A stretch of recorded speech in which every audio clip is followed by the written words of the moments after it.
मुझे माफ कर दो, मुझसे गलती हो गई। मैं आपकी छोटी बहन हूँ, बेटी हूँ। मैं सॉरी जरूर बोल सकती हूँ और बस हाथ जोड़ के आप लोगों से यही निवेदन है कि सर हो सके तो मुझे माफ कर दीजिए, क्योंकि इंसान से ही गलती होती है और मेरे से भी गलती हो गई। इस चीज के लिए मैं बहुत ही ज्यादा शर्मिंदा हूँ कि मैंने इतने गंदे वर्ड्स यूज किए फौज के लिए। और हमसे जाने अनजाने में जो शब्द निकले हैं और उन शब्दों ने लाखों फौजियों को घायल किया है, उनकी आत्मा को रुलाया है कि आपके ऐसे शब्द कि यानी आपके बच्चे अपंग पैदा होते हैं और आप इसलिए आपकी मौत होती है। मैं शायद शहीद नहीं बोल सकता हूं, लेकिन आखिरकार उस महिला ने माफी मांगी है और उन्होंने अपना एक ऑडियो वायरल किया है। जैसा कि हमने अपने वीडियो में कहा था कि हमारा ऐसे संस्कार नहीं हो, ना ही ऐसी भाषा का हम प्रयोग कर सकते जहां पर महिला की प्राइवेसी सम्मान को ठेस लगे। इसलिए महिला की आप समझ सकते हो, जैसे कि फौजी जो रविंद्र शेखावत जी ने कहा है कि बिल्कुल, और हमें जो संस्कार है हमें सिखाया जाता है कि यानी बूढ़े हैं, बच्चे हैं और महिलाएं, हमें इन्हें माफ कर देना चाहिए था। Hello sir, Anuradha. Actually sir, मुझे भी नहीं पता कि ये सब कैसे, क्या फ्रस्ट्रेशन था, क्या गुस्सा थी, क्या फैमिली का प्रेशर था, क्या और काम का प्रेशर था। बट मेरे से जाने अनजाने गलती तो हो गई है सर। बट मेरा ऐसा कोई भी इंटेंशन देश के फौजी लोगों को दिल दुखाने का नहीं था। मेरा ऐसा कोई भी इंटेंशन नहीं था। मेरे मुंह से ये बात निकली सर, देखो वो मैं वापस ले नहीं सकती हूँ क्योंकि वो बात निकल चुकी है। हाँ, बट मैं सॉरी जरूर बोल सकती हूँ और बस हाथ जोड़ के आप लोगों से यही निवेदन है कि सर हो सके तो मुझे माफ कर दीजिए, क्योंकि इंसान से ही गलती होती है और मेरे से भी गलती हो गई। इस चीज के लिए मैं बहुत ही ज्यादा शर्मिंदा हूँ कि मैंने इतने गंदे वर्ड्स यूज किए फौज के लिए। एक्चुअली में मेरा कुछ फौज का बोलने का यही नहीं था, लेकिन फिर भी मेरे से जो भी गलतियां हुई वो आप मुझे माफ करिए। और हो सके तो मुझे ये कॉल मैसेजेस, वीडियो कॉल्स, ये सब इतने गंदे गंदे मैसेजेस मत करिए सर, प्लीज। आपसे हाथ जोड़ के रिक्वेस्ट है। और एक बार सर फिर से तहे दिल से आपसे सॉरी बोलना चाहती हूँ कि मेरा ऐसा कोई भी इंटेंशन नहीं था। एक जो कुछ भी समझ के ना, आप छोटी बहन समझ के आप ये माफ कर दीजिए कि चलो गलती हो गई है, माफी कर सकते सर।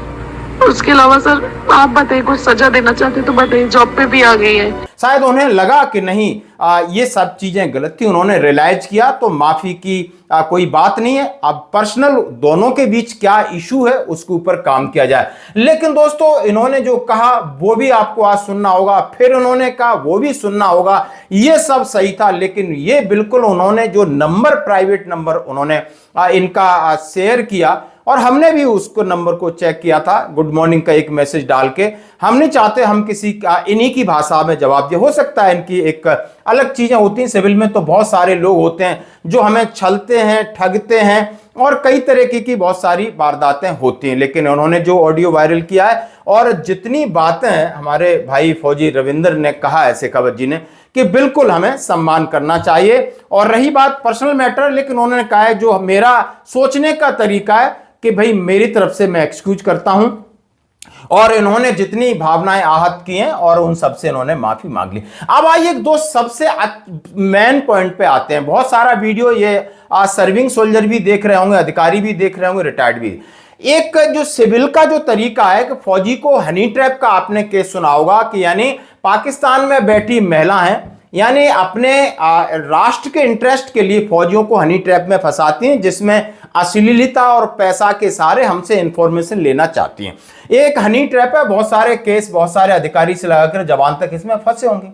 ऐसा ही ये हनी ट्रैप है, ऐसा ही ये हनी ट्रैप है जो हमारे लोग, हमारी कुछ कंपनियां, जिसमें वो बहुत सारी लड़कियों को एम्प्लॉय बना करके सैन्य को यूनिटों में भेजते हैं। अधिकारी लेवल पे ये लोग बातचीत कर लेते हैं, फिर कोई किसी के साथ रहुआ या जो एक्स सर्विसमैन है, शॉर्ट सर्विस कमीशन अफसर है, वो वहां पर, जैसे आपको बजाज अलायंस, HDFC, बहुत सारी ऐसी इंश्योरेंस कंपनी है, या आपकी मार्केटिंग करती हैं और सामने आगे रखती हैं इन लड़कियों को, महिलाओं को। आप बेरोजगारी का आलम तो देख सकते हो। यूनिटों में जाती हैं और यूनिटों में अधिकारियों से थोड़ी बातचीत होती है, फिर जवानों को एक क्लास ली जाएगी, फिर उनको, वो भी एक हनी ट्रैप है।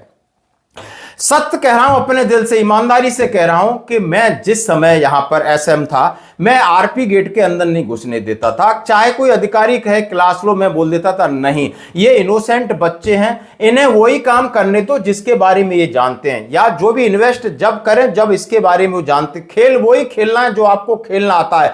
आप कोई खेल खिला रहा है, आप खेल रहे हो, कभी आप सफल नहीं होगे। और ऐसा इंसिडेंट लगातार सेना में हमने देखा है, हो रहा है। हमने जहां पर हमारी चली, यानी जहां पर हमारी ताकत थी, लगाई, और हमने इस तरीके के हनी ट्रैप नहीं होने दिया। एक इनोसेंट जवान के साथ हमेशा ठगी होती है, और इनको बल्क में फौजी मिल जाते हैं, भेड़ और भीड़, पैसे इकट्ठे हो जाते हैं और उनको रिटर्न में कख नहीं मिलता है। और ऐसा ही चैन मार्केटिंग का एक सेना के अंदर चल रहा है। अभी भी हमारे गांव से एक 20 लाख लड़का चैन मार्केटिंग में फंस गया। स्टार्टिंग में कुछ को रिटर्न मिला, बाद में झप हो गया, प्लॉट बेचना पड़ा। इसलिए मैं उन बच्चों को, उन भाइयों को, अपने छोटे भाइयों को बताना चाहता हूं कि काम, पैसा वहीं लगाना जो आपकी स्कोप में हो, जिसके बारे में आप जानते हो। पोस्ट ऑफिस में आप आंख बंद करके लगा दो, हो सकता है फायदा कम या होगा लेकिन नुकसान नहीं होगा। आपके सरकारी बैंक में लगा दोगे कोई दिक्कत नहीं, लेकिन प्राइवेट बैंकों की तरफ जाते हो, इन्वेस्टमेंट कंपनियों की तरफ जाते हो, शेयर मार्केट की तरफ जाते हो, चैन मार्केटिंग की तरफ जाते हो, कभी भी अनजाने किसी के कहने से मत जाइए। बहुत से फौजी हैं गोल टोपी चश्मा लगाकर और गाड़ियों में 4-4, 5-5 अंगूठी चैन डाल के बहरूपीय बन के घूम रहे हैं। फौजी, हाँ फौजी हैं। मेरे रिटायरमेंट के समय हमने देखा है, करोड़ों रुपए मेरे ऊपर एक फौजी रहता था, सूबेदार मेजर था।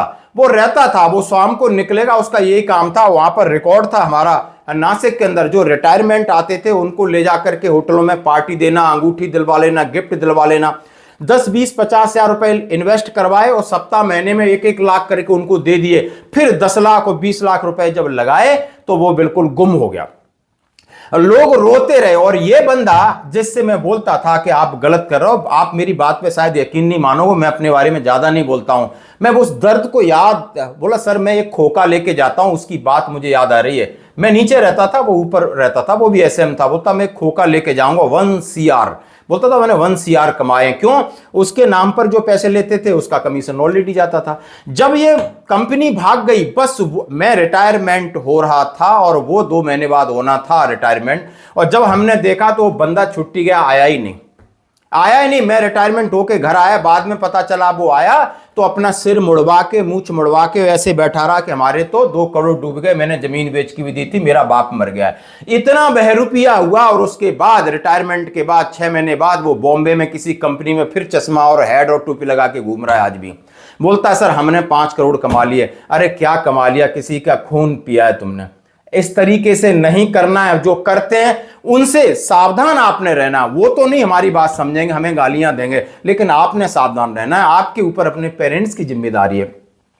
उनका इलाज कराओ, उन्हें अच्छे कपड़े दिलाओ, बहन भाइयों को पढ़ाओ। एक हम जिस परिवेश से आते हैं, एक बंदा कमाने वाला होता है, 4 उसकी उम्मीद करते, बहनों की शादी करनी होती, पिता की कितनी उम्मीदें होती, और आप इस तरह फंस जाते हो तो ना आपको कुछ मिलता है ना परिवार को कुछ मिलता है। तो प्लीज, ये मैंने बहुत देखा है, बहुत लंबा अनुभव 33 साल का रहा। इस तरह लड़कियां आ जाएंगी और किसी कंपनी कमांडर बीसी की ऑफिस में बैठ के चाय पी के, और बीसी साहब बोल देंगे सीनियर जेसू साहब शाम को क्लास करा दो, क्योंकि वो भी कितने ही है, मैनेजमेंट उनका भी उतना ही है कि थोड़ा हवा भर दो, फौजियों को तारीफ कर दो, और थोड़ा सा मामला हनी ट्रैप वाला ही है। मैं इसको ज्यादा स्पष्ट शब्दों में नहीं कहना चाहता हूं आपसे।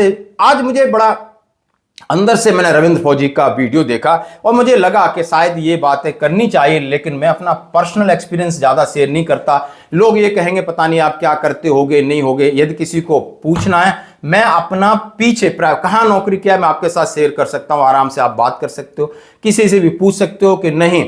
जीवन अलग अलग जीने का अपना अपना ढंग है। धन्यवाद।